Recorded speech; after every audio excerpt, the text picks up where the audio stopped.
এইচএসসির মাঝখানে আমার ডিভোর্সটা হয়, কেউ বিয়ে করার আগে নাম্বার 1 তোমরা দেখবা যে তার ক্যারেক্টারটা ভালো কিনা। ছোটবেলা থেকেই মেধাবী ছিল মেয়েটি। পিএসসি, জিএসসি, এসএসসি সবগুলোতেই পেয়েছিল গোল্ডেন এ প্লাস। স্কলারশিপও পেয়েছিল।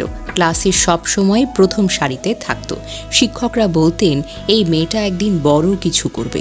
কিন্তু জীবনের বাস্তবতা কখনো কখনো সবচেয়ে মেধাবীকেও পরীক্ষা নেয় সবচেয়ে কঠিনভাবে। খুব অল্প বয়সেই তার বিয়ে হয়ে যায়। যে বয়সে মেয়েরা স্বপ্ন দেখে নিজের ভবিষ্যৎ গড়ার, সেই বয়সে মেয়েটি সংসারের বোঝা তুলে নেয় নিজের কাঁধে। তবুও হাল ছাড়েনি।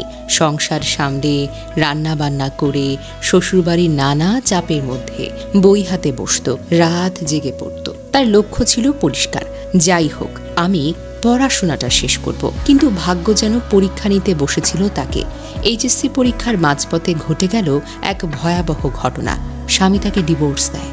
একটা মেয়ের জীবনে ডিভোর্স শব্দটা কতটা ভয়াবহ সেটা যিনি ভুক্তভোগী তিনিই জানেন। সেদিন সারা রাত সে কেঁদেছে, নিজের ভাগ্যকে প্রশ্ন করেছে।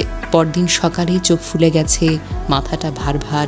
কিন্তু পরীক্ষা দিতে তো যেতেই হবে। সে পরীক্ষার হলে বসেছিল, কাঁদতে কাঁদতে লিখছিল, চোখ থেকে অশ্রু ঝরছিল খাতার পাতায়। তার মা বলছিলেন, মা তুমি শুধু হলে গিয়ে বসো, পাশ করবা না করবা সেটা কোনো ব্যাপার না, তুমি শুধু স্ট্রং থাকো।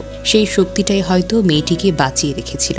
বিয়ের ভাঙন, মানসিকভাবে ভেঙে পড়া, অপমান সবকিছুর মধ্যেও সে হার মানেনি। ফলাফল প্রকাশের পর যখন সারা দেশ হতাশ এইচএসসি ফলাফল নিয়ে, তখনই মেয়েটি দেখালো অন্যরকম জয়। খুব ভালো ফলাফল করেছে, যদিও সামান্যর জন্য এ প্লাস মিস হয়েছে। যে মেয়ে সব সময় গোল্ডেন এ প্লাস পেত, তার কাছে এটা হয়তো দুঃখের, কিন্তু বাস্তবে এটা এক বিশাল অর্জন।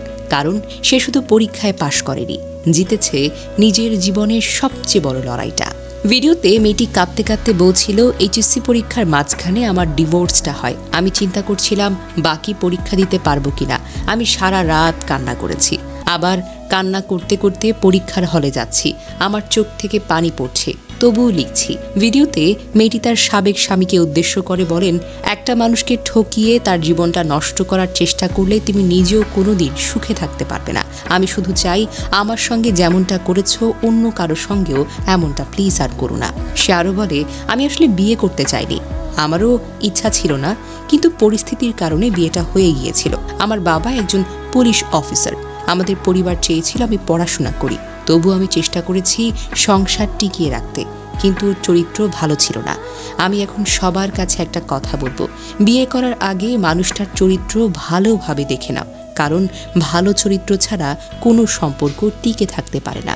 শেষের দিকে সে বলে, তার সাথে থাকলে হয়তো আমার পুরো জীবনটাই শেষ হয়ে যেতে পারত। আজ হয়তো কষ্ট হচ্ছে, কিন্তু আমি জানি এই কষ্টই একদিন আমাকে শক্তি দেবে, আমার আসল শক্তি হয়ে উঠবে। এই মেয়েটি আজ আমাদেরকে শেখায়, পরীক্ষা শুধু খাতার পাতায় হয় না, জীবনের প্রতিটি ধাক্কাও এক একটা পরীক্ষা। কেউ হয়তো গোল্ডেন এ প্লাস পায় সনদে, কিন্তু সেই মেয়েটি পেয়েছে জীবনের গোল্ডেন রেজাল্ট।